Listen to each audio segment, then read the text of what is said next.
আসসালামু আলাইকুম সুধী দর্শক, আজ কদবেল ভর্তা করব। আমার ছেলেবেলায় আমি যেভাবে খেয়েছি এরকম কাঠি দিয়ে কদবেল ভর্তাটা খেয়েছি। এটা তো এক ধরনের টেস্ট, আর এখন বড় বেলায় যেভাবে খাই একটু ঝাল ঝাল করে, সেটা অসম্ভব আরেক ধরনের টেস্ট। তো ছোটোবেলার কথা মনে পড়ে যায় কদবেল ভর্তাটা খেলেই, তাই এভাবেও আজকে আপনাদের সাথে করে শেয়ার করলাম। অনেক ভালো লাগলো। সবাই জানে কদবেল ভর্তাটা, তো খুব ছেলেবেলার কথা মনে পড়লো, তাই আপনাদের সাথে ভাবলাম একটু শেয়ার করি। আর দেখতেই পাচ্ছেন কতটা লোভনীয় হয়েছে, বড়বেলাতে এভাবে শেয়ার করি। অসম্ভব মজার এই কদবেল ভর্তাটা। তো কথা না বাড়িয়ে আমি কিভাবে কদবেল ভর্তাটা খাই সেটাই আজ আপনাদের সাথে শেয়ার করি।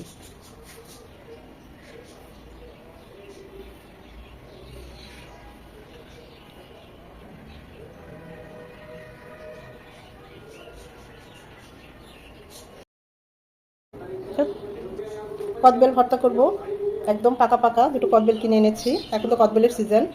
যখন কদবেলটা পেকে যাবে কালারটা এরকম সবুজ থাকবে না, দেখবেন এরকম একটু এরকম হয়ে যাবে, কালারটা চেঞ্জ হয়ে যাবে। আবার গন্ধ শুকলেও দেখবেন এই জায়গাটা একটু সুন্দর একটা ফ্লেভার বের হয়ে আসছে।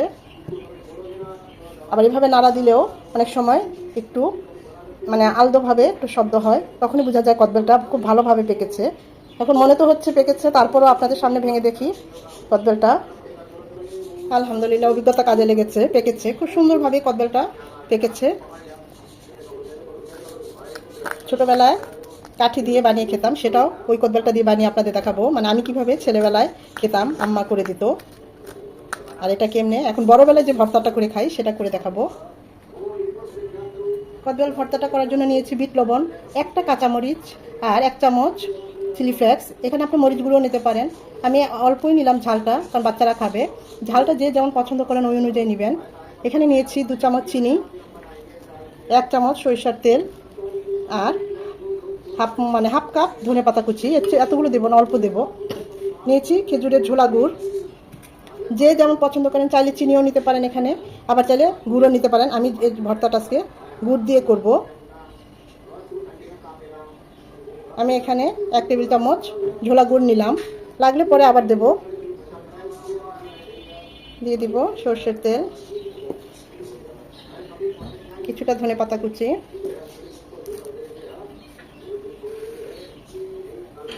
প্রথমে মরিচ আর লবণটা একটু ভালোভাবে, কাঁচামরিচ শুকনো মরিচটা একটু ভালোভাবে মেখে নেব।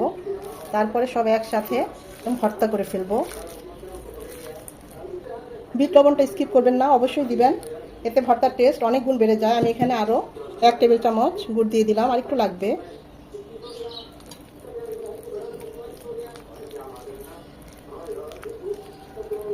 আর একটু ধনেপাতা কুচি, আর একটু সাদা লবণ দিয়ে মাখিয়ে নিচ্ছি। আমার যেহেতু মাখানো হয়ে গিয়েছে তাই চামচ দিয়ে মাখাচ্ছি, তা না হলে এটা হাত দিয়ে মাখাবেন, টেস্ট অনেক গুণ বেড়ে যায়। অসম্ভব ভালো হয়েছে, দেখতেই পাচ্ছেন কতটা মজার হয়েছে, বলা বাইরে। টেস্ট করেছি, আমার তো এখনই জিভে জল চলে এসেছে। আমি কদবেলের এই খোসার মধ্যেই এটা সার্ভ করব।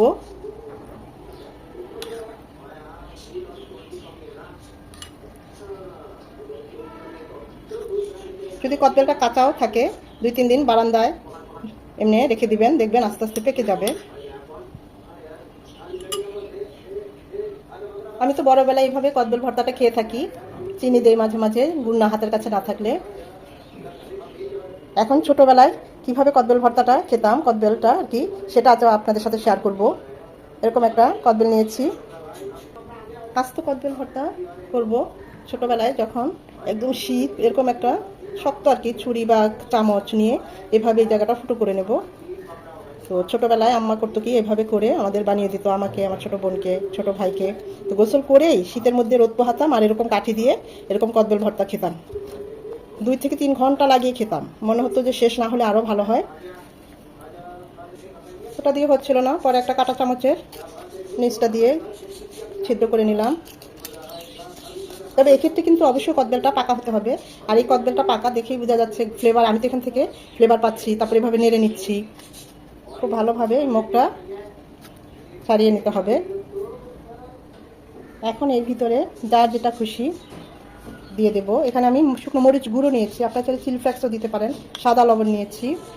ঝালটা যে যেমন পছন্দ করেন। এই ভর্তাটা এই বেলটা ছোটো বাবু খাবে, তাই মরিচ খুবই কম দিচ্ছি, সে আগেই বলেছে, মা তুমি যেভাবে খেতে ওভাবে। এখনকার বাচ্চারা আসলে ওই শৈশব পাই না, আমরাই দিতে পারি না। আমরা যে শৈশবটা কাটিয়েছি এত সুন্দর, উঠোন, দৌড়ঝাঁপ, লুকোচুরি, এখনকার বাচ্চারা তো মোবাইল আর টিভির গেমেই ব্যস্ত। তো যার যতটুকু ঝাল অতটুকু দিয়ে নেবেন। আমি তো এখানে খুবই সামান্য দিলাম। দিয়ে দিব বিট লবণ। আমি সাদা লবণ, বিট লবণ দুটোই নিয়েছি, দুটোই দেব। বিট লবণের টেস্টই আলাদা। হাফ চামচ বিট লবণ দেবো। এটাকে কদবেল কিন্তু টক হয়। আমার চাচা, আমার জেঠিরা, তারা শুধু এরকম লবণ আর কাঁচামরিচ বা শুকনো মরিচ দিয়েই ভর্তাটা খেত। তখন অবাক হয়ে যেতাম কীভাবে খায় চিনি ছাড়া। এখন বুঝি চিনি ছাড়া ওইটাই এক ধরনের টেস্ট। দিয়ে দিচ্ছি কিছুটা সাদা লবণ।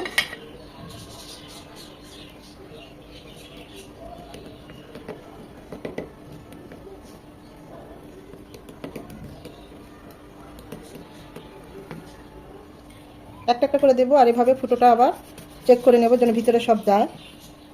ছোটো বাবু খাবে, তাই চিনির পরিমাণটা অনেক বেশি দিতে হবে। আমি তো আস্তে আস্তে দিচ্ছি, আপনারা আপনাদের স্বাদ মতো নিয়ে নেবেন। তাহলে গুঁড়ো দিতে পারেন। আমি তো আস্তে আস্তে এখানে 2 চামচ চিনি দিয়ে দিলাম প্রায়। দিয়ে অবশ্যই এভাবে আবার চেপে চেপে দিতে হবে, মুখটা খোলা রাখতে হবে। দিয়ে দিব কিছু ধনেপাতা কুচি।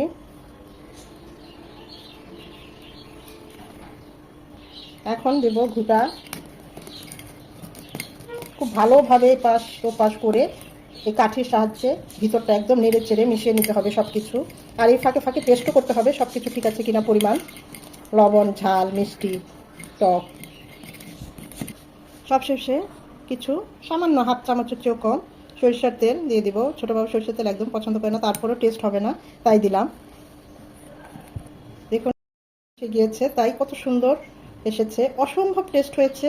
মানে মিষ্টিটাই বেশি, পুরোটাই মিষ্টি।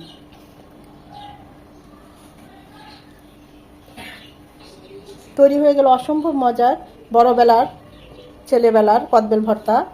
অসম্ভব মজার, প্রতিটা শৈশবই একই রকম। তো প্রত্যেকেই এরকমই শৈশব, এরকম কদবেল ভর্তা। এমন কোনো পার্সন নেই ছোট বড় যেভাবে না খায়। তা আমি তো আমার মতো করেই করলাম, সেটাই আজকে আপনাদের সাথে শেয়ার করলাম। অসম্ভব মজার। এখন তো কদবেলের সিজন। সবচেয়ে ভালো লেগেছে কদবেলগুলো পাকা পেয়েছি। অনেক সময় একটু শক্ত থাকে বা কাঁচা থাকে, তখন অতটা টেস্ট হয় না এই ভর্তাটা। এটা একদম খুব সুন্দরভাবে পেকেছে, ওইটাই বেশি ভালো লেগেছে। আর টেস্টের কথা কি বলবো, অসম্ভব মজার এই ভর্তাটা। আশা করি ভিডিওটা আপনাদের ভালো লেগেছে। ভালো লেগে থাকলে লাইক, কমেন্ট, শেয়ার করে দিবেন।